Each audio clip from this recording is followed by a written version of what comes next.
Hey, That's a very Campbell. passively aggressive sort of way of describing. All the very best, Campbell. Oh, no, you're quite on the Anika Moa song. Am I? Campbell McLean, the manager of Eastern Screen Alliance there. Don't take any rubbish from Emma here, Raven. You're great. Yeah, great.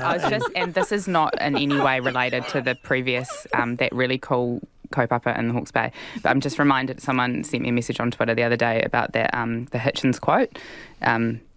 Everybody does have a book in them, but in most cases that's where it should stay.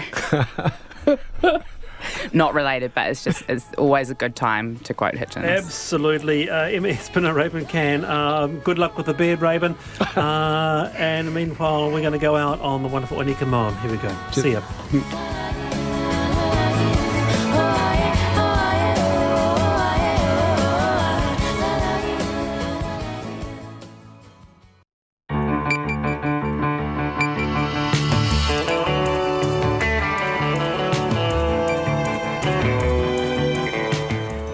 Whakaronga mai koe ki te reo irirangi o Aotearoa. This is Checkpoint on RNZ National. I'm Lisa Owen. E haere aki nei. A school COVID vaccination program could be on the books from the end of Term 3. Jacinda Ardern talks borders, but there's no timeline and arguably more questions than answers. We talked to Government COVID advisor Rob Fife. But the Director General of Health says when border restrictions do loosen, COVID alert level 2.5 could be the new norm. The Serious Fraud Office charges 6 people over an alleged dodgy donation to the Labour Party. Warnings violence in the Middle East is escalating towards full-scale war. And 1 of 5 Kiwi kids are living in households where food can run out. What else are they missing out on? And Taika Waititi sits down with teachers to talk racism. RNZ News at 5. Kia ora, ko Susana Leata with DNA. The National MP Erica Stanford has made an impassioned plea in Parliament on behalf of thousands of migrant families split apart by COVID-19. The fiery debate took place after a protest outside the Beehive where migrants called for the Immigration Minister to help reunite their families. Ms Stanford told MPs all the protesters want is a clear roadmap for reunification and a light at the end of the tunnel. We need them here. They are our teachers, they are our nurses, they are our doctors, our IT workers. We need them here. Erica Stanford says hundreds of rooms in managed isolation hotels are sitting empty and could be used to bring migrant family members home. Dozens of people protested outside Parliament this afternoon to draw attention to what they called a broken immigration system. The Children's Commissioner says it's intolerable young New Zealanders are going hungry. Andrew Beecroft says the child wellbeing reports released today show bold action is needed on discrimination, incomes and housing to ensure Māori, Pacific and disabled children's lives improve. He says the government needs to stump up some cash. And some of what is recorded is absolutely intolerable. And it must change, and we need some big, bold, commitments in the budget. That's what I'll be looking for. Andrew Beecroft says the reality of life for some young New Zealanders is stark. The government has signalled it will expand its emergency housing shake-up nationwide, but says Rotorua is the first priority. The Ministry of Housing will directly contract motels in Rotorua, allowing it to group families and children together and provide social support services. The scheme will cost about $30 million a year. The Housing Minister, Megan Woods, says the demand for emergency housing is greatest in Rotorua. The Ministry of Health may launch a school-based COVID-19 vaccination program for teenagers. The Director General of Health says officials are currently determining if the Pfizer vaccine can be used on 12 to 15-year-olds, which would add an extra 250,000 people to the rollout. In the United States, the vaccine has just been made available to that age group. Ashley Bloomfield says approval will be determined here in July. As soon as that is approved, we've got enough vaccine to include that group, and so we would like to create the opportunity for those that age group to be vaccinated at either community-based centres or through general practice. But we're also starting to do some work on possibly a school-based program for end of term 3 into term 4 for that group specifically. Ashley Bloomfield is confident all eligible teenagers would be vaccinated by the end of the year. The Southland Charity Hospital is planning to expand even before its doors have opened. The hospital is the dream of the late cancer care advocate Blair Vining, who died in October 2019 of bowel cancer. Today would have been Mr Vining's 41st birthday, and construction is starting at the hospital's Invercargill site. It's already offering colonoscopies to people through a private hospital. Mr Vining's widow, Melissa Vining, says planning is also underway for a dental service. We're actually adding in dentistry, so obviously you would have seen the need across the whole country for access to dental health, and we are working with different people in the dental field, and we have already got plans in place to build a dentist clinic here. Melissa Vining says getting consent for the project is the best present they could have given Mr Vining for his birthday. It's coming up to 5:04. The Phoenix Football Club's backers say the financial hit they've taken won't impact contract negotiations for the next A-League season. Wellington chairman Rob Morrison says the club will lose $2 million thanks to being based in Australia due to the pandemic, but that won't affect whether they can keep off-contract coach Ufuk Talay and top players. We've never been a club that will go out and overspend on marquees. That's never been our rationale. We've always wanted to build a sustainable football club, and that hasn't changed. The Phoenix have one more game before returning to Wellington for their first home game of the season next weekend. New Zealand's Olympic sailing selectors are in a dilemma after Andy Maloney and Josh Jr. both finished in the top 3 of the Finn Gold Cup competition in Portugal. Members of Team New Zealand's America's Cup winning crew, the duo were first and third respectively, but only one will compete at the Tokyo Games. Junior says whatever happens, the Olympics will be a challenge for both. Whoever has to be the coach is going to have to learn to coach pretty quickly. But I mean, the good thing is we know each other so well now with being best mates for a long time, and if I was lucky enough to be the one sailing, I couldn't think of anyone better to have than Andy. So I think we're in a very special position, and we just need to keep pushing forward and get faster and better. A selection decision is expected later this month. The All Blacks have reportedly turned down a test against the world champion Springboks in Dubai. The South African news website, the Daily Maverick, says New Zealand Rugby considered the offer, but quarantine restrictions on return meant the All Blacks wouldn't have been able to fulfil their commitment to play in Fiji.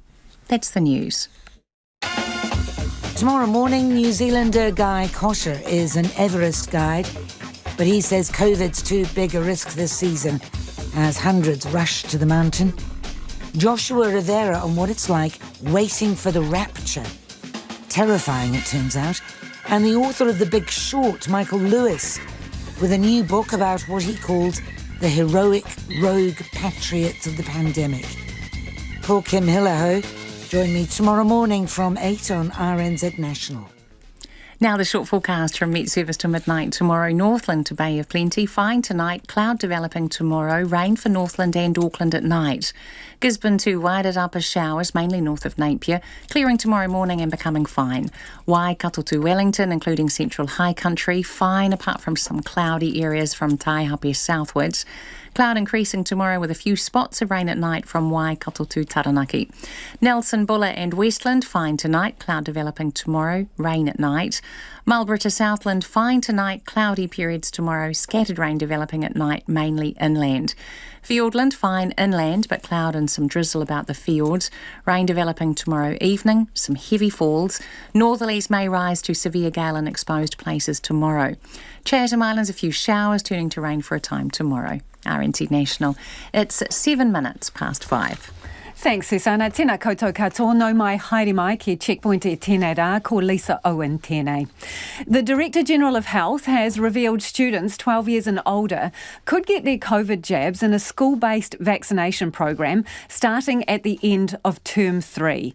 Pharmacists and doctors will be co-opted into the general rollout, with vaccination targets peaking at between 50 and 70,000 jabs a day. And in a pre-budget speech, the Prime Minister's reined in expectations around further loosening of border restrictions. Jacinda Ardern says until the vaccine rollout is complete, the number of countries we can safely open to is limited. And once the rollout is complete, there's still a few critical questions that need answers.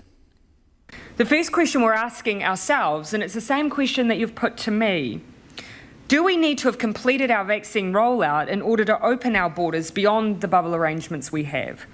Will people who have been vaccinated in other countries be able to come in even if we haven't finished our own rollout? The answer is possibly. But there are two things we need to consider. We will be relying heavily on emerging evidence about how effective vaccines are in preventing not just symptoms of the disease, but transmission between vaccinated individuals. Early data is promising. A recent study in the UK found the likelihood of household transmission was halved where an infected person had been vaccinated, on top of the vaccine being 90% effective at stopping infection in the first place. But as we see, no vaccine is fail-safe. We've had our own recent example of a fully vaccinated border worker contracting COVID-19. If there's going to be an exception to the rule, New Zealand will find it. The second consideration alongside vaccine efficacy is the question of variants. At this stage, Pfizer is holding up well, but our reopening plan will need the flexibility to continue responding rapidly to countries where variants emerge that might pose a risk to the immunity we've built as a country or that we're working to build. Jacinda Ardern. Meanwhile, the Director General of Health, Dr Ashley Bloomfield, has outlined the plan for when the Pfizer vaccine is approved for 12 to 15-year-olds. The ministry hopes up to 70,000 people can be vaccinated each day at health hubs, GP clinics and at pharmacies when the program is rolled out to the wider population in July. But as Nita Blake-Person reports, it comes with a warning for the team of 5 million that when the borders reopen to more low-risk countries, level 2.5 could be the new norm. American children have started receiving the Pfizer vaccine this week, and Director General of Health Ashley Bloomfield says the government's ready to add 12 to 15-year-olds to our own vaccination program. Well, that's around another 250,000 people, and there are two elements to that. One is we would like, as soon as that is approved, we've got enough vaccine to include that group, and so we would like to create the opportunity for those that age group to be vaccinated at either community-based centres or through general practice. But we're also starting to do some work on possibly a school-based program for end of term 3 into term 4 for that group specifically. Dr Samantha Merton from the Royal New Zealand College of General Practitioners says some vaccines are already administered in schools. HPV and tetanus at 11 all happens in schools mainly, and in general practice we might see them occasionally, so there's a really good system. I imagine we'd have to bust up that system to be a bit bigger volume of staff to be able to make it work, but it would be doable. Dr Bloomfield acknowledged the end of term 3 and term 4 is a busy time for students, and the program would need to be well planned. It may well be that that a school-based program is not needed, but we're just starting to think about that, and that would obviously require discussion with close discussion with our education colleagues, because it's going into term 4. It's a term 4 is when, of course, the more senior students have got exams and so on and so forth, so it would need to be well planned and make sure it's not disrupting other activities. Auckland Grammar Principal Tim O'Connor says bringing the vaccines on board is no small task, and schools already have lots on their plate. Each school will operate in its own manner, so the operating system for one will not necessarily be transferable to another, so it will become reliant on schools actually expending time and energy in an area that's not a primary focus. That is a busy time of the year where we're actually trying to catch up on learning, particularly in Auckland schools where we've had some downtime with lockdowns.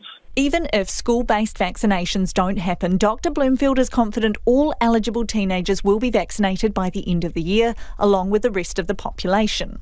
He says that will be achieved because of the number of people vaccinated each day and the number of general practices offering COVID-19 vaccines. So we've had a look at what the mix is likely to be to ensure that we can hit those numbers of 50 to 70,000 a day at the peak. And our view is that it will be around 30 to 40% of general practices, at least at the start, and then and maybe around a quarter of pharmacies as part of the mix, with the view to then we can start to extend out further from there. ProCare oversees more than 170 practices in the Auckland region with over 800,000 registered patients. Its clinical director, Dr Alan Moffat, says staff have been keen to vaccinate their patients for some time now. General practice has been asking for this for some time, and at least in Auckland the DHBs were putting up lots of barriers to us being able to get practices to update. So the news today is fantastic. We knew that it was coming. We've been working very hard behind the scenes to make it happen, and our practices are ready to go. Dr Bloomfield says vaccination rates will be a significant part of the government's decision-making when it decides to open the borders, and gave some insights into what life might look like then. One of the observations, I was talking to Rob Fife earlier in the week, and he said he'd been to Queensland and noticed a difference in the sort of the baseline level of expectations there, even with no cases in the community. So wider use of masks than here. And also, for example, in hospitality settings, still people can't serve themselves and so on. So it may well be, I strongly believe that even alongside vaccination, we may well need to lift our baseline level of what you might call public health protective behaviours as part of our move to open up to even a wider group of sort of what you might call low-risk countries, let alone beyond that. So it may well be that we need to be more at a 2.5 level as our baseline alongside vaccination as part of the protections we need in place routinely to be able to open the border. The US Centre for Disease Control says while adolescents are considered low risk for contracting COVID-19, 1.5 million cases have still been reported there, and vaccinations will limit the spread as more contagious variants circulate. For Checkpoint, Nita Blakeperson. And you heard Dr Bloomfield mention former Air New Zealand CEO Rob Fife in Nita's story. Now we'll hear from Rob Fife later in the programme. New Zealand families separated by the COVID-19 pandemic are crying out to know when they might be able to reunite. In a speech titled Reconnecting to the World, the Prime Minister offered no timeline on when New Zealand's borders could reopen and didn't touch on when measures like the India travel ban would be lifted. Meanwhile, people in the tourism and rural sectors say they're going to need more of a leg up in the form of more money and extra exceptions for international workers. Here's our reporter Nick Trowbridge. Pushpinder Singh is worried for his parents. They're hunkering down in COVID-riddled New Delhi. Both of their children, Pushpinder and his sister, live more than 12,000 kilometres away in New Zealand. Like in this situation, if they would come and stay with us, then we can look after them very well, and we can focus on our job, we can focus on our work here, then we don't have to think about overseas. Mr Singh's parents both hold multiple entry visas, meaning in normal circumstances they could escape to New Zealand and stay here for up to 6 months. His father is also fully vaccinated against COVID-19, with his mother expected to be vaccinated in the near future. I'm very much looking forward if they would be allowed to come and stay with us. That will be really something. But there are multiple hurdles stopping a Singh family reunion in New Zealand, as Indian nationals Pushpinder Singh's parents remain barred from entering, the Prime Minister providing no update on the travel ban in today's border speech. And even once that's lifted, Mr Singh's parents, despite being on multiple entry visas, still require a border exception to be able to travel to New Zealand. The Prime Minister today shed no light on when this requirement for non-citizens and residents will be lifted. There are other hurdles too. Even though Mr Singh's parents will both be vaccinated in the near future, the Prime Minister says the government's waiting for research before welcoming vaccinated visitors back into the country. Meanwhile, Pushpinder Singh says his parents are locked down and living in fear. They are keeping themselves safe and staying at home, not going outside anywhere. And I'm helping out from here, doing online shopping for them and delivering everything at home, and they are trying to be safe as much as they can. Baz Hughes co-owns Okarito Kayaks off State Highway 6 on the South Island's west coast. He didn't seem too surprised by the lack of a timeline for New Zealand's border reopening, saying the decision to do so has always been health-based. That could be 6 months away, it could be another 2 years away. Nevertheless, we know with that decision, and it is a decision that I support, we know with that decision that it's going to impact certain sectors of the country and in certain geographic areas particularly harder than others. And as a team of 5 million, it would be really good to see that we're actually helping those areas in order to prioritise health, and I don't believe that's been the case to date. Pre-COVID, about 80% of Okarito Kayak's revenue would have come from international visitors. We're able to survive as a business. We consider ourselves really fortunate in that respect. We're able to pay the bills. We're not able to pay ourselves for, the foreseeable future, really. Meanwhile, Federated Farmers, which this week expressed disappointment dairy workers weren't included in a plan to use empty MIQ rooms for skilled and critical workers, says the lack of a plan around the border reopening is causing more stress for its members. Employment and Immigration spokesman Chris Lewis says Federated Farmers has endeavoured to get more clarity around when it might be able to bring international workers back. We're just waiting and waiting for clarity from the government. And our industry is no different from quite a few industries who are in the same predicament, wanting skilled staff. So around the country, Kiwis wait for family, for business and for a much-needed hand in the milking shed. For Checkpoint, Nick Trubridge. UN officials are warning violence between Israelis and Palestinians could be escalating towards a full-scale war.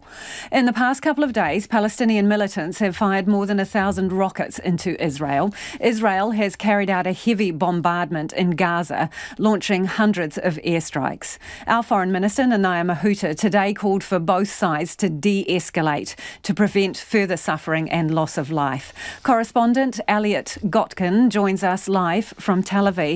Thanks for joining us, Elliot. Can you bring us up to date with what the latest is there?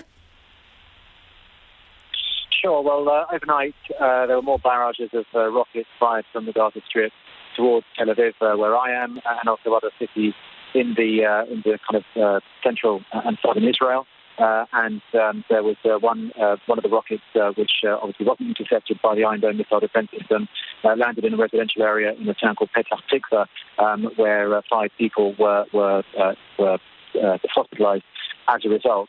There's been more bombardment, as you say, more Israeli defense forces airstrikes in the Hamas-controlled Gaza Strip as well. More buildings have been destroyed. And in terms of the latest tolls we've got from the Palestinian Health Ministry in the Hamas-controlled Gaza Strip, we've got 57 killed, including 17 children, and almost 400 wounded. In Israel, at least 7 people, including a 6-year-old child, have been killed and more than 200 wounded. And I can tell you that this morning there have been more rockets being fired from the Gaza Strip into southern Israel. And as we speak, the Israeli Defense Forces are holding a briefing with journalists, so we should have updates quite soon as to what happens next.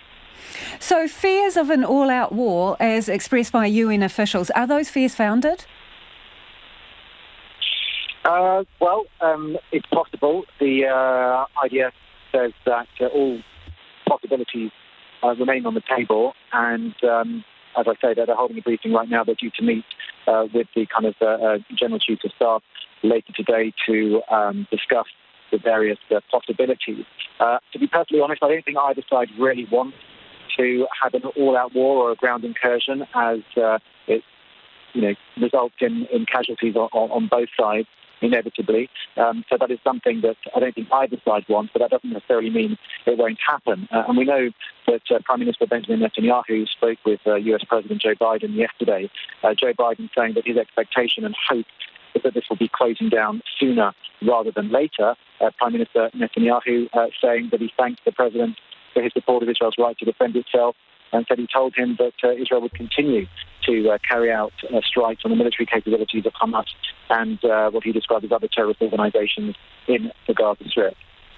Elliot, obviously this conflict is long running, but can you just explain to our listeners what has sparked this latest violence? Sure. Well, the latest spark was this court case that had been rumbling on for decades. It's due to come before the Supreme Court, which was going to be hearing an appeal by Palestinian families in an area of East Jerusalem called Sheikh Jarrah. The homes they've been living in is on land which is claimed by claimed to be owned by Jewish organisations, which say they owned the land before the 1948 war, in which Jerusalem, that part of Jerusalem, was captured by the Jordanians. And as a result, they say that they owned the land back in the time when it was part of the Ottoman Empire. The Palestinians say that this is part of Israel's plan to Judaize the whole of Jerusalem and to evict Palestinian residents. So this was the initial spark. And then when there were the court hearing, the Supreme Court hearing was supposed to take place on what Israel knows as Jerusalem Day, which is when Israelis celebrate what it sees as the unification of Jerusalem in the 1967 Six-Day War, when it captured the eastern part, including the holy site in the Old City, from the Jordanians.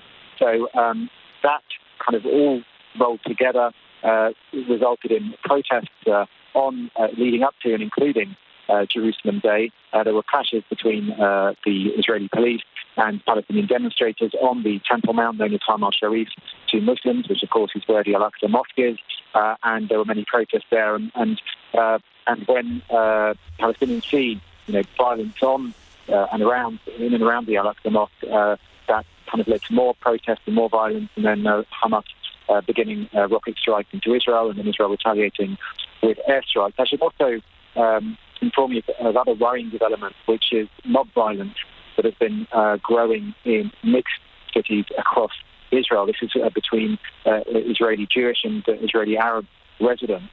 Really quite shocking footage on television and on social media last night. In one incident in Bat Yam, which is pretty much part of the Tel Aviv metropolitan area just to the south, an Arab Israeli man was dragged from his car and beaten, and this was captured live on television. In the north, in the town of Acre, a Jewish man was set upon by a mob, an Arab mob as well. He was hospitalized as well. And these were not isolated incidents, unfortunately. And you've heard from President Reuven Rivlin calling on Israelis to, in his words, stop the madness. And Prime Minister Netanyahu addressing the nation saying, I don't care if your blood is boiling, you can't come to an Arab citizen to try to lynch him, just as we can't see Arab citizens do so to Jewish citizens. But there really are concerns, at what point, this reaches a point of no return. And, one Jewish Israeli resident I thought tweeting, how are we going to look our neighbours in the eye after this? So really worrying developments there. And no signs of violence is de-escalating. If anything, it seems to be spreading. Given what you've just explained there, Elliot, what are the chances of a ceasefire? It's certainly what the international community is hoping for. As I said, President Joe Biden, in his conversation with Prime Minister Netanyahu, told him that his expectation and hope was that this would be closing down sooner rather than later, adding that the Biden administration is moved its engagement into high gear and that it's speaking with all players in the region, including the Egyptians, the Israelis, the Saudis, and the Emiratis. So the hope is that, things can cool down. But as I say, there is no sign of that happening just yet. But one imagines that behind the scenes there are conversations going on with intermediaries. The Egyptians have traditionally played that role well between Hamas militants and Israel. And, of course, the hope for the citizens of Gaza and, of course, the citizens of Israel is that peace can return as quickly as possible. But as I say, I fear that that would be a little bit optimistic right now to expect that is going to happen, in the next day or two. Appreciate your time, Elliot. Thank you for joining us. That is Elliot Gotkin, a correspondent, joining us there live from Tel Aviv. It is 26 minutes past 5 and you're with Checkpoint on RNZ National. And still to come on the program, the government's COVID business advisor, Rob Fife, on the road to opening our borders further. Homai o whakaro, you can text us on 2101 with your feedback, tweet us at Checkpoint RNZ or email checkpoint@rnz.co.nz. Interested on your thoughts on a school-based vaccination program starting potentially at the end of term 3 with vaccinations for children 12 years and up. What do you make of that? 2101 on the text. The Serious Fraud Office has filed criminal charges against 6 people in regards to a donation made to the Labour Party. With more, here's our political editor, Jane Patterson. Jane, do we know exactly what these charges are in relation to? So we've just seen some court documents that give a little bit more detail about the charges, and basically they relate to allegations that the 6 people tried to conceal the true nature of the true identity of a donor to the Labour Party for a donation worth about $34,000 back in March 2017. Now they are each charged with 2 counts of obtaining by deception over that donation, and between them face 12 charges. Now, the SFO is accusing the group of paying the donation into another intermediary account before donating it to Labour, and the documents also allege the group provided 5 names to create the illusion of 5 donations of sums of less than $15,000 to hide the amount and identity of the donor within those Electoral Commission rules about declarations. I know there's some legal constraints, Jane, but what do we know about the people charged? Look, we can't name the people that are facing charges. The SFO said that they're not naming them at the moment in case that they do go on to seek name suppression at a later date, that we have seen in other similar cases around political donations. But the SFO did say that none of the individuals charged in relation to the Labour Party donation are sitting MPs or current or former Labour officials. It does not say anything about former MPs. So that's pretty much all we can tell you about the identity of those 6 people, which is, I know, not much at this stage. And has the Labour Party itself made any comment on the situation? Yeah, so the General Secretary of the Labour Party, Rob Salmond, came out and he said that the party has complied with the law. He said that Labour itself hadn't sought any suppression orders, but he won't comment further because the matter is before the courts. The Prime Minister, Jacinda Ardern, and of course the Labour leader, was asked about this afternoon, and she said actually she doesn't know much about it, but is concerned about the number of prosecutions for donations made to political parties. Of course, this is the 3rd set of charges related to political donations, either before the courts or heading there soon. There are cases connected to both the National Party and the New Zealand First Party currently before the courts. And she says maybe a law change is needed. I suppose I would point out that the law is pretty clear. All of these cases, the allegations are around people trying to arrange money to get around those rules. So I'm not sure if a law change is needed, maybe just that donors and parties need to stick to the rules. Thanks, Jane. That is our political editor, Jane Patterson, joining us live from Parliament there. That's in relation to that story. Serious Fraud Office has filed charges against 6 people regarding a donation to the Labour Party. 1 in 5 children are living in households where food can run out, and 1 in 3 are living in houses that are unaffordable for their whānau. That's the bleak picture painted by the latest Child Poverty Indicators report released today. The Prime Minister and Minister for Child Poverty Reduction, Jacinda Ardern, insists the government is making progress to turn the statistics around. But social services on the ground say much more action is needed to make a real difference. Here's our social issues reporter, Sarah Robson. Jaden is a busy 24-year-old solo mum of 1. She's on the sole parent benefit but manages to fit in some part-time work and study as well. Her and her daughter are in a private rental because it was just too crowded in her parents' 2-bedroom home. That's probably my biggest expense because for a 3-bedroom it's about $500, and so that takes up my sole parent plus me trying to make up the rest of it with what I get paid from my part-time job. But Jaden's budget is really, really tight. She misses out to make sure her daughter has what she needs and there's food on the table. I don't care if I'm wearing the same clothes from like 10 years ago. Everything to do with myself. So as long as I have gas to get to and from my work and to study, that's all that matters to me. But Jaden isn't the only parent struggling to make ends meet. The just-released Child Poverty Indicators report shows 1 in 5 children are living in households where food can run out. For Māori children, that figure is 30%, and it's even worse for Pasifika children at 46%. Add to that, more than a third of tamariki are living in houses that are unaffordable for their whānau. Auckland City Missioner Helen Robinson says with soaring housing costs, spending on other essentials takes a hit. And we know from the people who come here to the Auckland City Mission tell us time and time again that food becomes one of the last items on that list. So it's really the discretionary item because it has to be. People on limited income really have very little choice. And things are only likely to get worse because of COVID-19. Helen Robinson says demand for food parcels remains well above pre-pandemic levels. The year end before COVID, we did about 25,000 food parcels. And this year end, so the end of June, we're on track to doing 45 to 50,000 food parcels across Auckland. Prime Minister Jacinda Ardern came to power promising to lift thousands of children out of poverty. She says there is more work to do, but insists the government acted swiftly to put more support in place in the wake of COVID-19. The changes to the in-work tax credit, the increase to the benefit, the increase to the winter energy payment, indexation of benefits was all in recognition that we already had hardship and that COVID had the potential to make it worse. But Peter Sykes from ME Family Services says it hasn't made much of a difference in Mangere.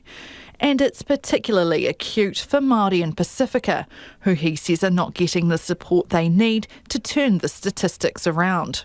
They're on the outside of the mainstream, and therefore they are not being supported in their natural networks, and they're not being engaged with by the system, and that's probably everyone in Mangere. As for whether there's more help on the way for struggling whānau, Jacinda Ardern won't preempt next week's budget announcement. Mō te hōtaka o te ahi, ko Sarah Robson, aho.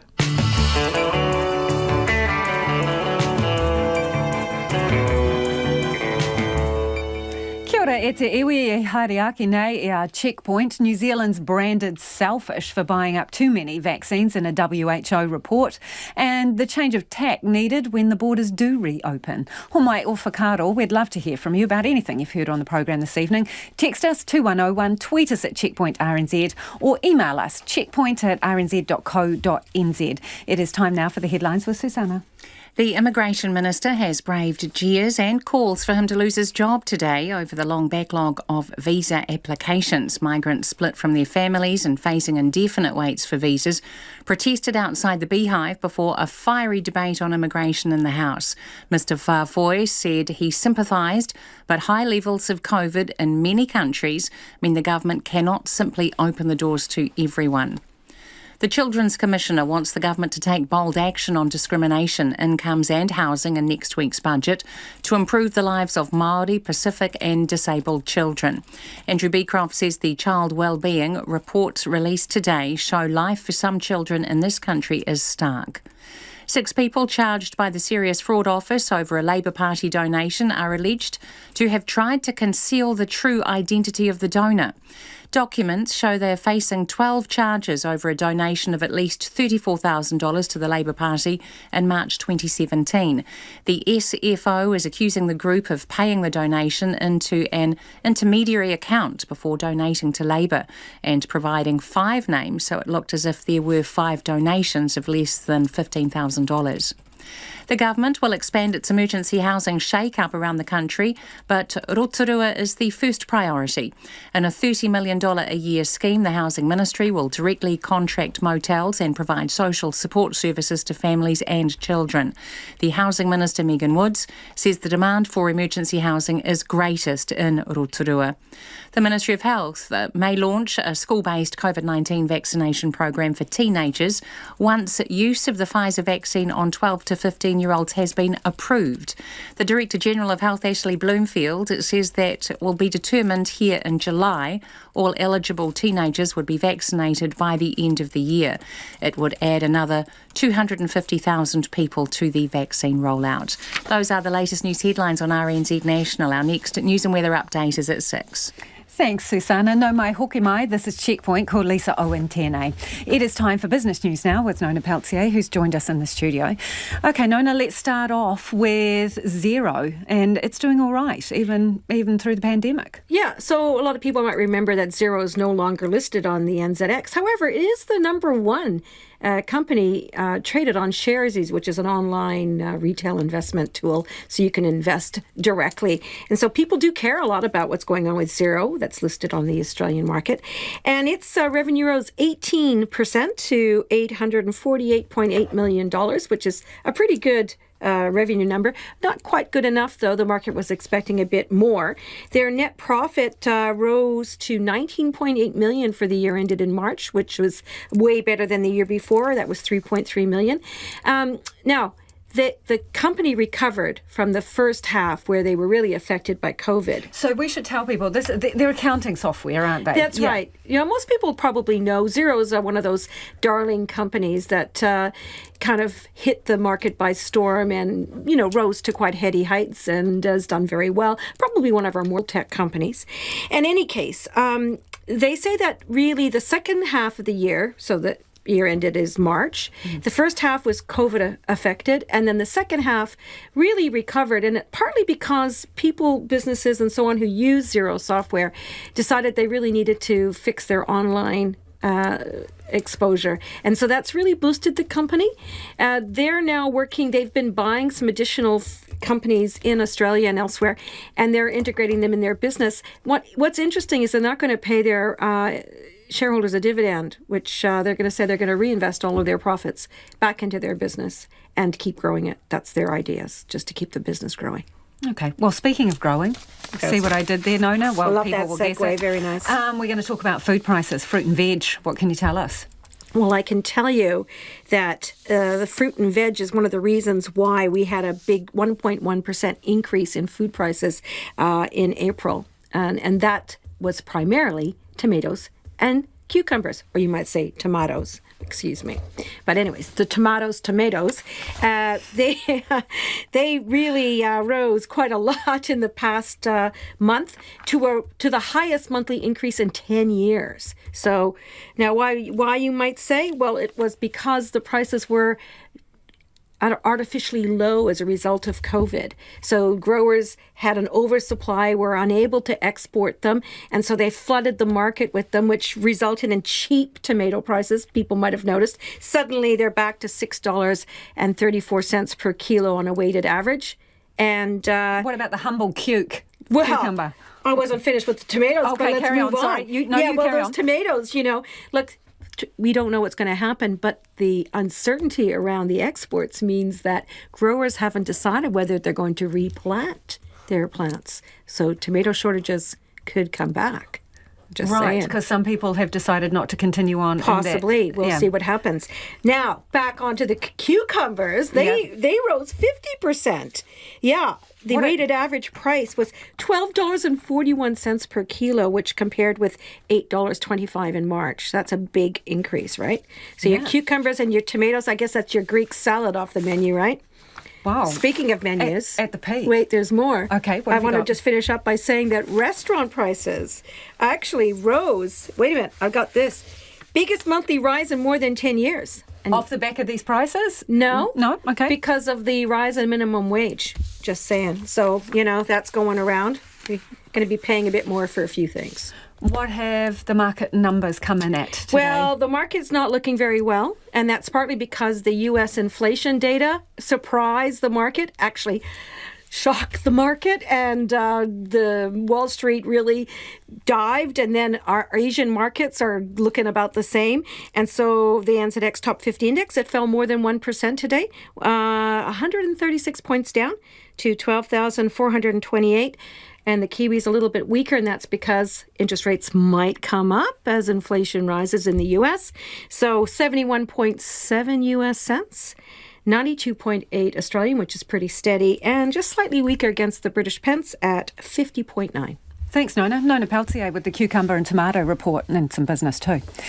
A year after ministers were warned emergency housing was posing a risk to public safety in Rotorua, the government's moving to clean up the problems. It will directly contract motels for emergency accommodation in that city, group families and children together in particular motels, and provide social support services at a cost of around $30 million a year. RNZ has reported stories of families living in motels overrun with crime and violence, and taxpayers paying out millions of dollars for accommodation that's often substandard.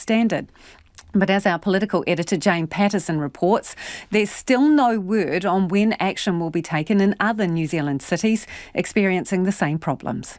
We have heard we've listened and we've acted to make sure that we are putting in place a different system for Rotorua. The government will finally heed the calls of many and directly address the myriad of concerns raised.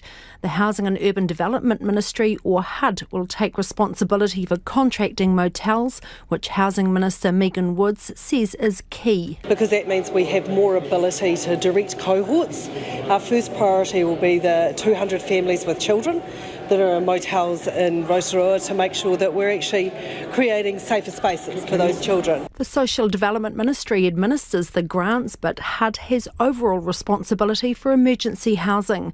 Social Development Minister Carmel Sepuloni says this is not a vote of no confidence in MSD. MSD never had the power to contract motels for emergency accommodation purposes. MSD had to work with MHUD, which is what has happened here. Rotorua Mayor and former Labour MP Stevie Chadwick says it's good to see the government acting. I've been particularly concerned about whānau living in motels and saying it's absolutely unsuitable, particularly mothers and children in mixed motels. A move she says will also help the tourism trade. Tourism operators will be saying, thank goodness we're not going to have motels that are contracted for social housing placement as well as for our visitor population. Megan Woods doesn't have a time frame for when attention will turn to the rest of the country, which National's Nicola Willis says isn't good enough. And our New Zealand is expected to wait yet another year for her to act in other parts of the country. It's not good enough. I want to see a much greater sense of urgency from Minister Woods in approaching these issues. Megan Woods says this will cost about $30 million a year in Rotorua, but that will be offset by money that won't have to be spent on individual rooms paid for by grants. From Parliament for Checkpoint, Jane Patterson. It is 17 minutes to 6. I'm Lisa Owen and you're with Checkpoint on RNZ National. He muriaki e ngā pitapita kōrero after the 6 o'clock news tonight. Government COVID business advisor Rob Fife on reopening the border. New Zealand has been accused of selfishly overbuying COVID-19 vaccines in a WHO commissioned report. It also called out the US, UK, Australia, Canada and the EU for securing enough vaccine to cover 200% of their populations. The review of the COVID-19 pandemic also identified systemic failings to protect people from the virus on both national and international levels. But as Adam Jacobson reports, a health expert says the restructuring of New Zealand's health system could help the country's defence against future pandemics. The Independent Panel for Pandemic Preparedness and Response has issued a stern warning to the world. Invest significantly in your nation's readiness or face another preventable disaster like COVID-19.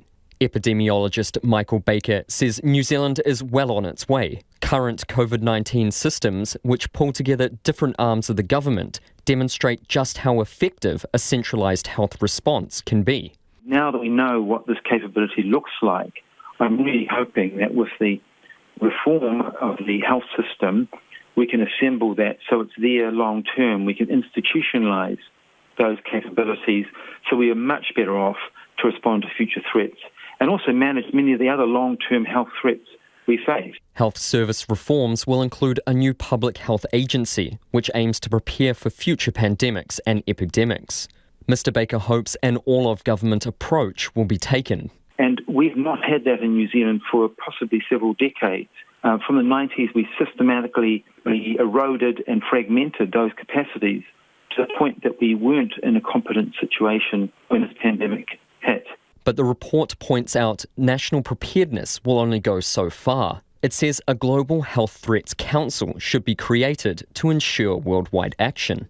President of the International Science Council, Sir Peter Gluckman, says New Zealand needs to take charge in this area. New Zealand, as a globally responsible citizen, should take a significant role in promoting the multilateral restructuring that is desperately needed, not just here for pandemics, but for climate change and many other existential risks. But he isn't optimistic global leaders will be able to effectively work together. We're in a stage in the geostrategic climate where nationalism is far outweighing the commitment to multilateralism, and this is something that needs a genuine multilateral approach. But at the moment, where we have geostrategic gains of a nature that have promoted nationalism and national self-interest over focusing on the global common. The report also warns against this, saying vaccine nationalism is running rife. It names New Zealand among the rich countries ordering up large on COVID-19 vaccines, while others struggle to get them. Former Prime Minister Helen Clark, who co-chaired the international panel, told Morning Report high-income countries need to redistribute their extra doses. So our message to countries like our own is put what you don't need back into the pool. We have a huge supply problem with the vaccine. There's nowhere near enough vaccine to do the job that needs to be done globally. Minister of Health Andrew Little has been approached for comment. Ko Adam Jacobson, TNA. A top public health professor says New Zealand will need to change its COVID-19 elimination strategy as our borders open to more high-risk countries. Today, the Prime Minister outlined expectations around border restrictions over the coming months. She's warning that the number of places we can open up to will remain limited until the vaccine rollout is complete. Professor Peter McIntyre is a medical advisor to the Immunisation Advisory Centre. He says it's still not clear whether the government wants to keep its elimination goal as we open the borders. The thing which I guess is unanswered from that statement, but is really difficult to talk about meaningfully until there's really high, vaccine coverage in New Zealand is, well, what happens next? What about, countries where, there's been a lot higher levels of COVID-19 activity than there has been in New Zealand. Is it going to be a continued restriction or an expansion? What is that going to look like? The Prime Minister has said that, in that speech, that there could potentially be travel arrangements with nations that have a similar risk profile to us. One of the suggestions was Niue. Do you see any others out there that could meet that criteria? Well, another one that's been talked about also in Australia is Singapore, given the economic and, international student ties and the, high quality of control in Singapore. So that is something that I imagine would be on the radar for New Zealand as well. And beyond that, I suppose, you could even look to China in the not too distant future if you were thinking about other countries in Southeast Asia that also have very tight control of COVID as you then are progressing towards what happens, with countries that aren't in that fortunate situation. So if we were to invite China in, say, would we need to place any across-the-board restrictions in New Zealand? For example, Dr. Ashley Bloomfield has suggested as the border opens up, we might need to accept that we'll be permanently at a level of, say, 2.5 as a COVID alert level. Well, I think where you end up with that, and I hadn't heard that comment from Dr. Bloomfield, is really a decision about what your ultimate objective is. Where do you want to land?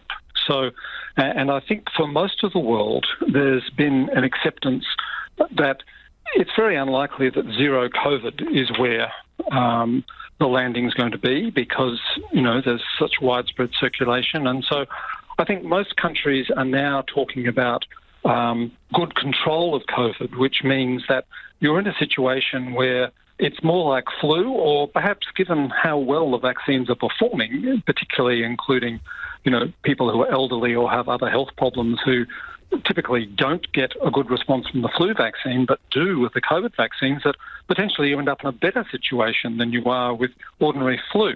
And of course, with ordinary flu, we've never seen nightly announcements of flu cases or discussion about how many tests are being done for influenza. It's just not been part of the environment. And I think the expectation is that once COVID is no longer threatening to close intensive care units and hospitals because you've got really good protection of vulnerable groups and you're in a better situation than flu, do you start to look at it more like flu? And so that's, I think, a common perspective in the world out there that's not in zero COVID environment. For countries like Australia and New Zealand who are in that environment, I think there's that big decision to make. Is there a willingness to ultimately be treating COVID as like flu because we've got really good protection and it doesn't need to be seen as something that's different?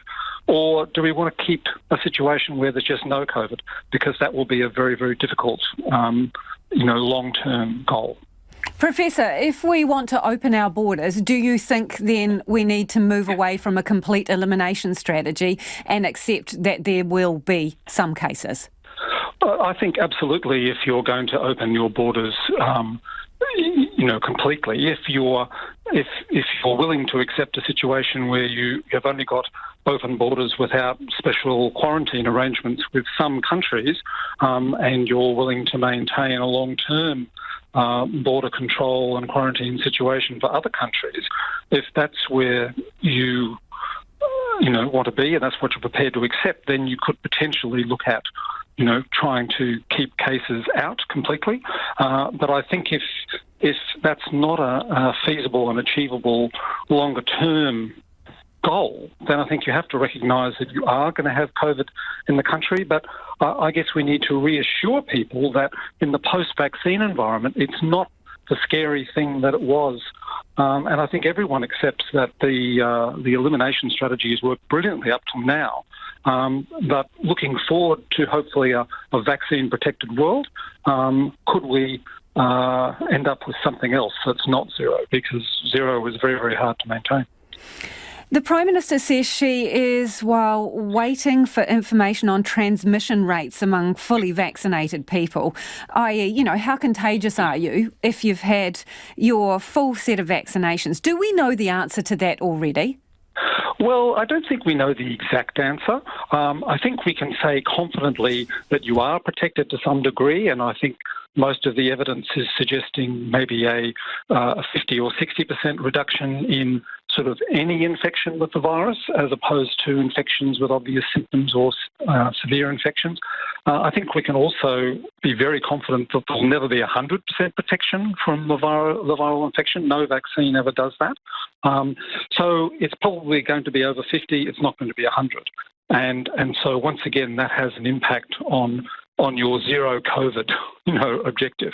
The likely thing, I think we've seen this already, that people who are vaccinated and develop infection tend to have less virus, and so that makes them less infectious, but it doesn't make them zero infectious. And I think we have to recognise that. There are some things that vaccines can do and some things they can't. The other question that our government is looking to answer when it comes to its policy on the border is, how effective the Pfizer vaccine is when it comes to different variants. So again, is the information around that still emerging? I mean, can we ever answer that? Because presumably variants just keep coming. Yes, well, I think the really good news about the variants, and we've heard a lot of bad news about them, but I think the good news about them is that all vaccines that are currently approved, even if they, let through more infections with the variants, so at that level of, less severe infections, they're not as good, that they all seem to perform well at stopping severe infections. So even though there might be more infections getting through with some variants, it seems that you don't get severe infections causing hospitalisation or death. You are protected against that more severe disease, but what slips is the degree of protection against less severe infection. And that was Professor Peter McIntyre. The Southland Charity Hospital is another step closer to reality with the issuing of building consent to get construction underway. Consent was approved yesterday, just in time to mark late cancer advocate Blair Vining's birthday. Timothy Brown went for a tour of the former pub and soon-to-be hospital and filed this report. Today would have been Blair Vining's 41st birthday. The Southland farmer was best known for using his final months to fight for better cancer care for all New Zealanders, following a diagnosis of terminal bowel cancer in 2018. But the father of two was also a visionary, and part of that vision was the Southland Charity Hospital. The process of getting the consent has been very challenging. We've had a lot of expert design people helping, and the council has actually been incredibly supportive. But to get it here the day before his birthday and to be able to start on his birthday definitely feels like he's shining down on us. That's Blair's widow, Melissa Vining. She helped put together his vision for a hospital that catered for the needs of Otago and Southland residents when the public system let them down. Melissa's driven the project since Blair died in October 2019. She says getting consent for the project is the best present they could have given Blair for his birthday. We went out to the cemetery this morning and took the building consent out to him and watched the sunrise, and definitely feel like he would be so stoked with this birthday present, knowing that we're ticking off this vision of his to create that care for everybody in Otago and Southland. It's hoped the physical hospital will open by April next year. However, the Southland Charity Hospital has already started offering colonoscopies to those unable to get the procedure through the public system, and Melissa Vining says other services are already in the works. We're actually adding in dentistry, so obviously you would have seen the need across the whole country for access to dental health, and we are working with different people in the dental field, and we have already got plans in place to build a dentist clinic here. And now construction is beginning. Boyd Wilson of Bonish Consultants is overseeing the build. He says now it's just a matter of doing it. So it's roll the sleeves up, get the hammers out and start building the thing. So we've got the design, we've got that approved, we've got the funding, we've got volunteer support. So it's coordinating all of that to deliver the hospital to the Southland and Otago community. He says while there were some hairy moments waiting for consent, it's no wonder the project was tougher than usual, considering they're converting a pub into a hospital. I would say it's unique in that they've never seen one before. So yeah, so that in itself, it's not as if it's a normal standard residential build. So yes, it tested some of the design consultants as well as the processing officers issuing the consents. But we're here, we're grateful of everybody that did apply themselves from the design team through to the processing officers to get this thing across the line in as timely manner as they could.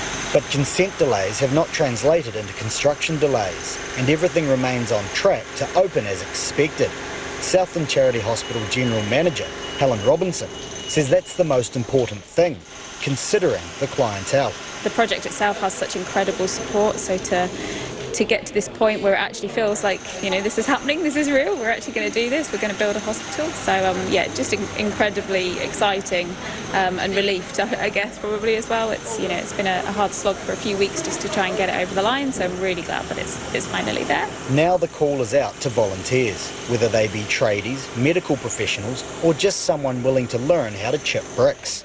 It's going to take a community to get the doors open. In Invercargill, for Checkpoint, Timothy Brown. And some of your feedback before we get to the 6 o'clock news on potential COVID vaccination program in school for the teens. This person says, great news about school-based COVID vaccination program for teenagers. It will work. We did it with the Gardasil program, says Mary. Mark says, I was surprised by the Auckland Grammar headmaster's lukewarm reaction to the in-school vaccine proposal. While learning and exams are important, surely an opportunity to vaccinate teenagers against COVID-19 in the midst of a pandemic should be accommodated and prioritised within their timetable, says Mark.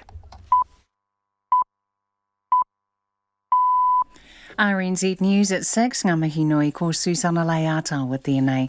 The 6 people charged by the Serious Fraud Office over a donation made to the Labour Party are alleged to have tried to conceal the true identity of the donor. Just released documents show they are facing 12 charges. Here's political reporter Katie Scotcher. They're each charged with 2 counts of obtaining by deception over a donation of at least $34,000 for the Labour Party in March 2017. The SFO says the donor's identity was not disclosed in Labour's annual return of party donations. It's accusing the group of paying the donation into another intermediary account before donating to Labour. The documents also allege the group provided 5 names to create the illusion of 5 donations of sums of less than $15,000 to hide the amount and identity of the donor. Ātuiti whare parimata ko Katie Scott Churaho. The Immigration Minister Chris Farfoy braved jeers and calls for him to lose his job inside and outside Parliament today over the long backlog of visa applications. Migrants unhappy at being separated from their families and facing indefinite waits for visas held a protest outside the Beehive today, ahead of a debate on immigration issues in the House. Mr Farfoy told protesters he sympathised, but he could not give them the news today they wanted to hear. We are acutely aware of the disruption that this is causing. And as I have said, we will continue to look at ways to adjust border settings to safely accommodate more people coming into the country. Again, I would thank you and acknowledge the difficulties, but thank you for coming here to Parliament. Chris Farfoy says the high levels of COVID in many countries means the government cannot simply open the doors to everyone who wants to come to New Zealand. Political and religious leaders in Israel have appealed for calm following a wave of street violence between Jews and Arab Israelis that's been triggered by the conflict with the Palestinians in Gaza. President Reuven Rivlin has described the outbreaks of rioting in several towns and cities as senseless civil war. The Prime Minister Benjamin Netanyahu says nothing excused either community attacking the other. This is anarchy. Nothing can justify it. And I will tell you more than that. Nothing can justify a lynching of Jews by Arabs, and nothing can justify a lynching of Arabs by Jews. We will not accept this. This is not us, not this violence, not this savagery. The translated words of Benjamin Netanyahu. The Foreign Affairs Minister Nanaia Mahuta today reiterated New Zealand's grave concern at the escalation of violence in Israel, the occupied Palestinian territories and Gaza. She says the growing death toll and large numbers of casualties from Israeli airstrikes and Hamas rockets from Gaza is unacceptable. A man charged in relation to historic sexual abuse at Auckland's Dilworth School has died. Rex Clarence McIntosh's lawyer has confirmed the death to RNZ.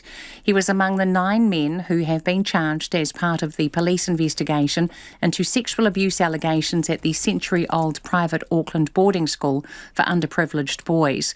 Together, they face dozens of charges, including indecent assault, unlawful sexual connection and drugs charges.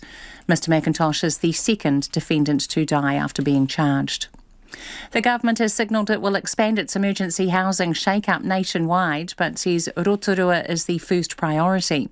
The Ministry of Housing will directly contract motels in Rotorua so it can group families with children together and provide social support services. The scheme will cost about $30 million a year. The Housing Minister Megan Woods says the demand for emergency housing is greatest in Rotorua. We have to roll this out in Rotorua first. It's what we're doing, but we'll be looking to make moves to be able to roll out this approach further across the country. Megan Woods would not put a time frame on expanding the scheme. The country's former chief science advisor says many governments failed to act in the years and months leading up to the COVID-19 pandemic. An international report commissioned by the World Health Organization says the world's pandemic preparedness needs urgent reform. It says governments ignored years of warnings about an inevitable outbreak, resulting in inadequate funding and readiness. Sir Peter Gluckman, who is president of the International Science Council, says a new approach is needed. It's shocking that 15 months into the pandemic, neither the United Nations Security Council or the world's leaders have met at the United Nations on the greatest existential risk of the last century.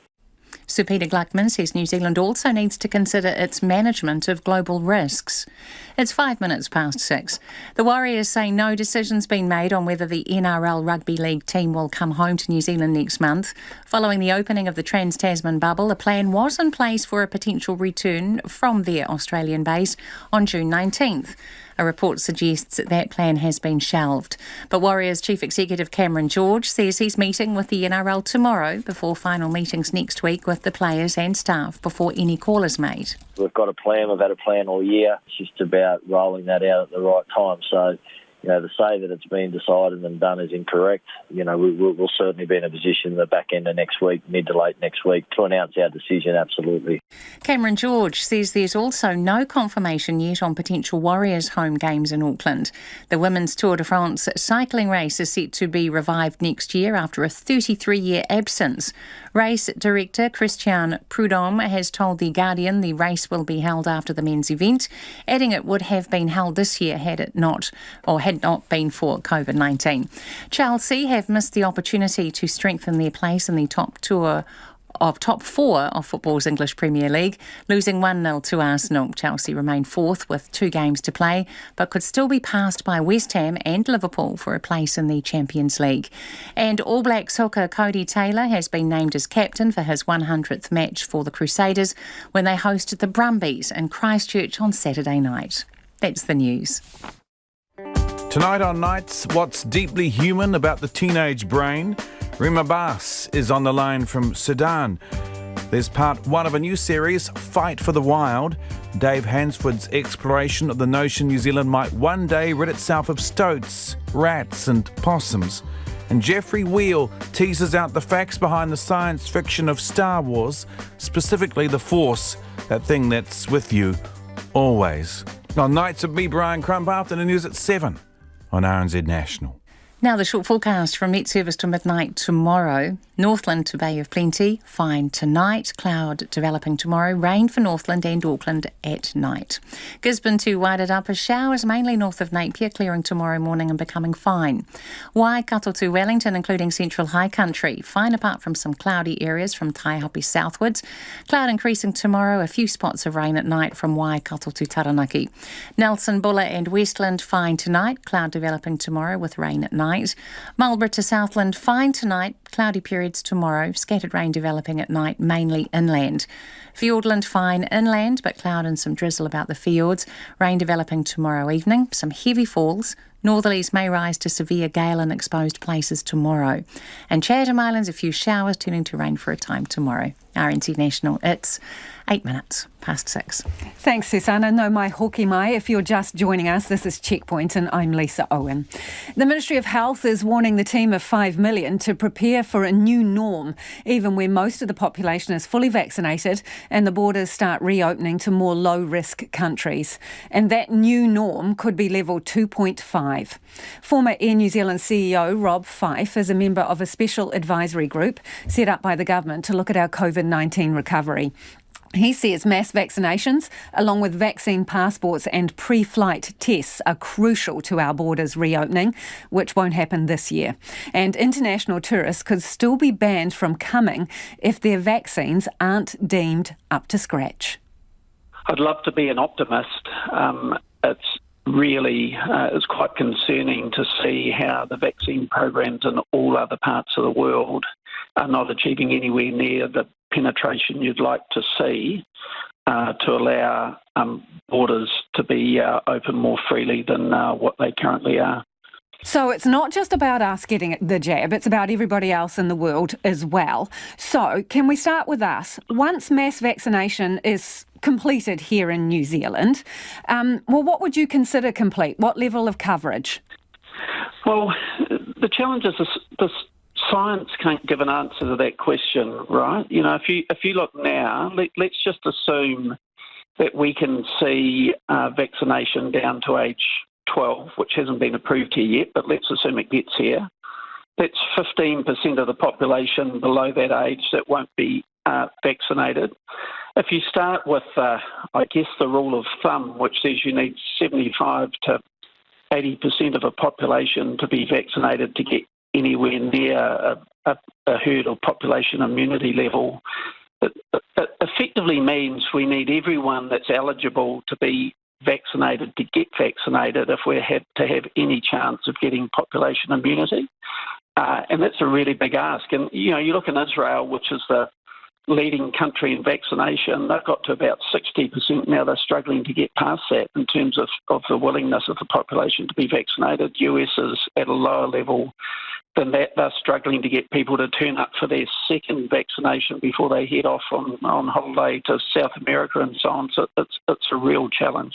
So if we don't get more than 70% of people vaccinated, are you suggesting that it's unlikely we'd be able to open the borders any further?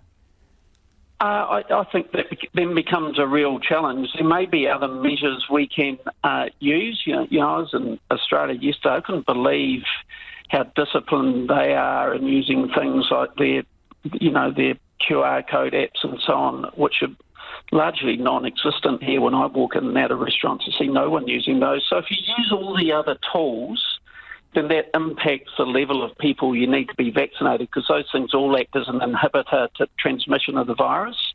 But our behaviour on that front kind of hasn't been stellar up until this point, as we're all is obvious to us all. So the Director-General of Health, and the government's told us they're aiming to get through everybody by the end of the year with the vaccine, right? So do you believe that goal is realistic? I think that goal is realistic. My concern is not that we won't be able to offer the vaccine to everyone. My concern is the willingness of everyone to be vaccinated. And I think the most important message that I would send is we need every person that's eligible for a vaccination to accept vaccination if we want to see our borders opening more freely in the future. Okay. Do you see a scenario where New Zealand can loosen up MIQ restrictions, for example, say allowing people from certain countries to come here, do shorter stints in isolation or isolation in private residence? Yeah, I think both those things are definitely feasible. And when, Rob, with what conditions would we need that to happen? Well, so coming back to the science, what you need to understand to be able to allow that is once someone has been vaccinated, what's the success in that vaccine in inhibiting transmission of the virus. And you're starting to see some of the early reports come through from the UK suggesting that, and they've only got the data at the moment for the first, once people have had their first dose, but it's suggesting that inhibits transmission of the virus by 50%. So instead of infecting 4 people, you might infect 2 people. That lower probability of transmission means that we can look at alternatives to how stringent our current quarantine is, but it doesn't mean that you can just let people walk across the border completely willy-nilly if they've been vaccinated, because it doesn't fully inhibit the transmission of the virus. Outside of bubble countries, or ones that we're considering for bubbles, let's look at the UK, for example. When could you see people from the UK travelling here with less onerous MIQ requirements? What time frame? So step one is we need New Zealanders to be immunised. Step 2 is then allowing people that have a approved vaccine, because not all the vaccines are similarly effective, that have had an approved vaccine to potentially have a more accelerated pathway through the border. And I would hope realistically that we could do something in the first quarter, but at the moment it's still a hope, because there's a lot about the science we still have to understand between now and then. So first quarter of next year, Rob, you would anticipate what, a vaccine passport situation? I would hope that we have a vaccine authentication process. It could be a passport, it could be a need to go through a testing process before you depart from your country of origin to prove that you have antibodies. There'll be some process that would be required before you could board the aircraft. And when you say that some vaccines are more effective, which are the ones that you don't want people coming into the country having had then? Well, this is just a private view, but you may have read some of the media this week. The Seychelles, for example, is 60% vaccinated at the moment with a Chinese vaccine, and they've got a third wave of the virus going through there that has more infections per capita than what's happening in India at the moment. So should the government specify, Rob, which vaccinations are acceptable for entry? I think absolutely they're going to, because clearly not all vaccines are equal, as that example illustrates. The thing is, when you talk about us needing to have high vaccination uptake in order to open the borders further, well, that kind of suggests we're being held to ransom by people who don't want the jab. I don't know if it's being held to ransom. I mean, people, I'll be lining up for the jab as quickly as I can. Some people won't be able to get the jab for medical reasons. Some people may not choose to get the jab. Clearly, that's their right to make that choice. The problem is if we don't get sufficient people accepting the vaccine, then that does restrict the freedom of all New Zealanders. I don't think that's a matter of them, or they're doing it to hold the country to ransom. I mean, I think it's just a reality of the choice. Well, let's put the people aside, Rob, who can't have the vaccination, right? And just focus on the ones who refuse to have the vaccination for ideological reasons. So should decisions on the rest of the country's freedom of movement be based on that group of people? I guess I'm not a social scientist. I think the reality is ultimately, and I haven't conceived in my head how you do this, ultimately those that choose not to be vaccinated are likely to have restrictions on how they move within society, right? I mean, I'm sure if you're getting on board an aircraft, the airline will want to have clarity on whether you're vaccinated or not, because you potentially put others on board the aircraft at risk. If that means, to go about your everyday activities, you need to have a higher level or a regular level of PPE or wear masks, we need to consider within what legal frameworks the government's allowed to operate, what you can do to minimise the effect that population has on the larger population of New Zealand. And I haven't really thought through what those choices are, but it's a challenge. Clearly it's a challenge that countries all around the world are grappling with right at this point in time. Even at, completion of vaccination rollout, if we can characterise it that way here in New Zealand, if we loosen up the borders, do we need to then accept that elimination as a strategy goes by the wayside and there's got to be some tolerance for cases? So the definition of elimination, as I understand it, is that sporadic or occasional occurrences of the virus will happen, but we'll be able to stamp them out quickly and eliminate those occurrences.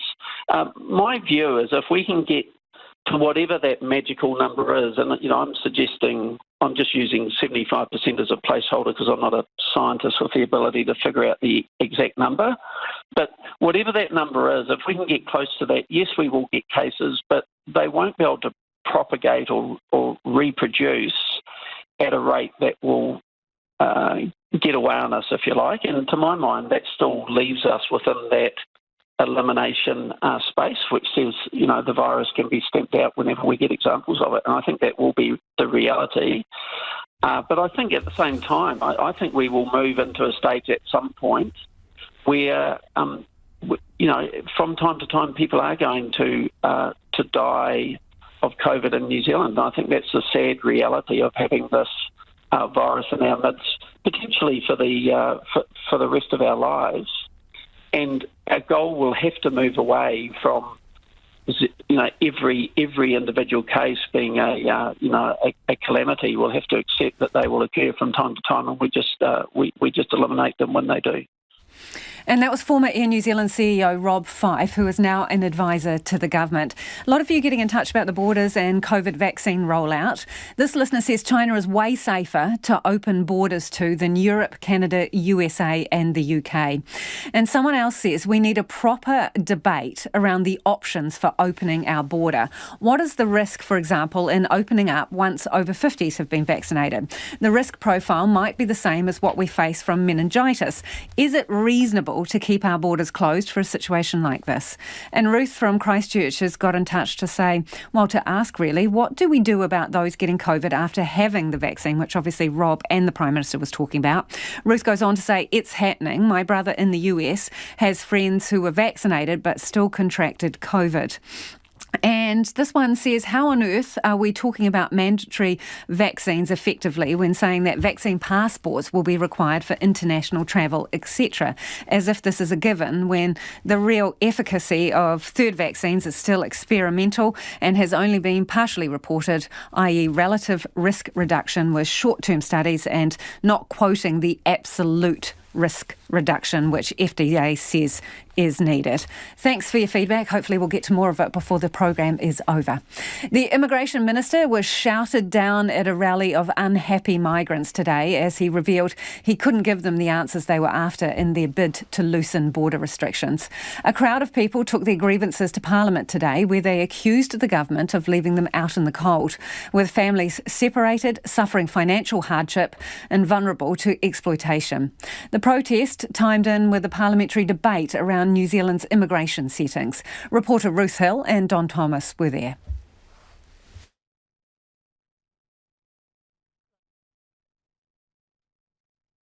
British migrant Charlotte de Reet Scolton Phillips says she and her Dutch husband are among the lucky ones. They both have jobs and somewhere to live. Their daughter is able to go to school. But they're also stuck in limbo, unable to buy a home or even apply for a credit card, while their residency applications have yet to even make it into the queue. For someone like me, sitting in the expression of interest queue, we could be waiting 5, 6, 7 years before we get residence, and that wasn't really the understanding that we came here on. And it means that we are constantly living a temporary life because we don't know whether we can stay. And that's all very well when you're 25. It's not so great when you've got kids. The Federation of Aotearoa Migrants, which brings together a number of groups, is asking for two main things. Residency visas for those on temporary visas who would normally be eligible for residency, and phased re-entry of people stuck overseas who are separated from their families. Last month, the Immigration Minister finally gave the green light for skilled workers to bring in their families, but only if their visas were active on April the 30th. The visa for quantity surveyor Irisha Wetunga's family expired exactly 1 month too early. She hasn't seen her 2 young children for over 18 months. However, I am living now empty and meaningless life without my husband and children. Hutt Valley maths teacher Cameron Conradi is separated from his wife and son in South Africa. He says even taking into account the new provisions for students, refugees, RSE and construction workers, there is plenty of space in managed isolation for their families. By simply using the last 2 weeks' worth of empty rooms, more than 1,700 families could have been reunited. Maria Laura Ray told National MP Erica Stanford she had a great life in Argentina, but chose New Zealand to give her children a better future. But they want to explore a new life where they can trust, where they can feel secure, and where they can trust in the politicians. And your residence is frozen? Yeah, it's frozen. It's in the queue. We are waiting. We have 2 more. What a waste of your life. Yeah, my son wants to. Wrong. There isn't a single fair-minded Kiwi in this country who would say that that is right. Yeah, it's not right. Erica Stanford says New Zealand is in danger of losing skilled migrants due to the backlog of residence applications because the government failed to set residency program numbers. Immigration Minister Chris Farfoy told the protesters he feels their pain, but he can't give them the answers they're looking for. I also acknowledge that I can't today bring you the news that you want to hear. We are acutely aware of the disruption that this is causing. And as I have said, we will continue to look at ways to adjust border settings to safely accommodate more people coming into the country. Again, I would thank you and acknowledge the difficulties, but thank you for coming here to Parliament. Not good enough. Thank you, Charlotte. Charlotte de Reet Scolton Phillips says the government has the power to reunite families. They gave themselves the power last year. This is madness. I don't tend to use strong words, but it is. So you have this power now, use it for something good, and do something that I think, presented correctly, I think people will have sympathy for it. This is a country that prides itself on being kind and being fair. The Prime Minister Jacinda Ardern says Minister Farfoy will be outlining the case for change in New Zealand's immigration policy in a speech in Wellington on Monday. She says the government is looking to shift the balance towards attracting high-skilled migrants and fixing skill shortages. For Checkpoint, Ruth Hill. And if you were listening to that, Ruth and Dom Thomas's video piece will go up on our Facebook page. It is 25 minutes past 6 and you're with Checkpoint on RNZ National. Protesters sang their displeasure about water quality up to those sitting inside the offices of the Canterbury Regional Council today. About 200 gathered at lunchtime to let the council know what they thought about its record, asking for more of a say on the granting of irrigation consents. Conan Young was there.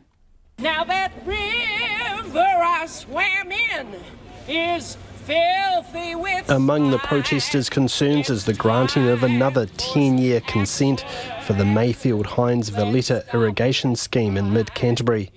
They say it's a free pass for dairy farmers to continue producing polluting nitrates, mostly from the urine their cows produce. Forest and Birds' Nikki Snowyank says the 50,000 hectares it covers is ground zero for polluting nitrates and has some of the highest levels in the country. The Hines River is in a pretty terrible state. It's hard, you can hardly even call it a river anymore. This is, for that river it's diabolical. To be granted the consent, the 200 farmers had to agree to reduce nitrates by 15% by 2025 and by 25% by 2030. But Nikki Snowyank says the water is so degraded, even reductions of this magnitude aren't enough to make a real difference. She notes the target the farmers are aiming for of 6.9 milligrams of nitrate per litre of water is almost 3 times the amount recommended by the Ministry for the Environment to maintain healthy waterways. I think they have to do more because the limits that they have actually set in the plan for water is not an ecological limit, and all the native species pretty much die when the limit's 1 milligram. So it doesn't give me confidence at all that it's going to clean up our waterways anytime soon. Extinction Rebellion's Sienna Fitzjohn says the only way to turn the nitrate ship around is to drastically reduce herd numbers. The reductions are big, but it's up to the whole community to help farmers make that change, and it's also up to the government and to regional councils to help facilitate that diversification of land use and to support farmers in that transition. So we're not saying that the onus needs to be on farmers alone. The Ashburton Water Zone Committee advises the council on water policy. One of its members, Jen Despar, says the council needs to promote regenerative farming as a way to reduce polluting nitrates. For many years we've been trying to maintain this precarious and unlikely balance between the economy and the environment, and I think that is really a ridiculous idea. What we need to be thinking about is alignment between the economy and the environment. Council Chair Jenny Huey addressed the protest, thanking them and letting them know their actions help to put pressure on the council to do more to protect people's water. Yes, it will. Yes, it will. Yes, it will. Yes, it will. Kei Oto Tahi Aho, mō te hōtaka o te ahi, ko Conan Young tēnei. And some of your feedback before we head off. This listener says, I'm listening on the bus and just scanned using the COVID Tracer app. So there, Rob. That's in respect of Rob Fife, who we interviewed earlier. They go on to say, I also hosted an Aussie business visitor last week who said it was a schmozzle in Australia with different apps and poor messaging versus the experience of flying into New Zealand and seeing the codes in every shop mandated by a health order. Would be good for Rob to reference the data on app usage by country rather than expressing opinions based on going to a restaurant or two, says that listener. Sally reckons that people who've been vaccinated with China's Sinopharm vaccine shouldn't be allowed into the country because it's a dud and it is not safe to reopen to mass tourism from one of the world's most populous countries. And Deborah says people might not get sick or die post-COVID vaccination, but can they still develop long COVID? This is emerging as a major long-term threat, says Deborah. On the school vaccination program, this person says school vaccinations, no big deal, was done for smallpox, polio and TB. Catch you tomorrow. RNZ News headlines at 6:30. The Serious Fraud Office has accused 6 people charged over a Labour Party donation of trying to conceal the donor's true identity. Migrants jeered at Immigration Minister Chris Farr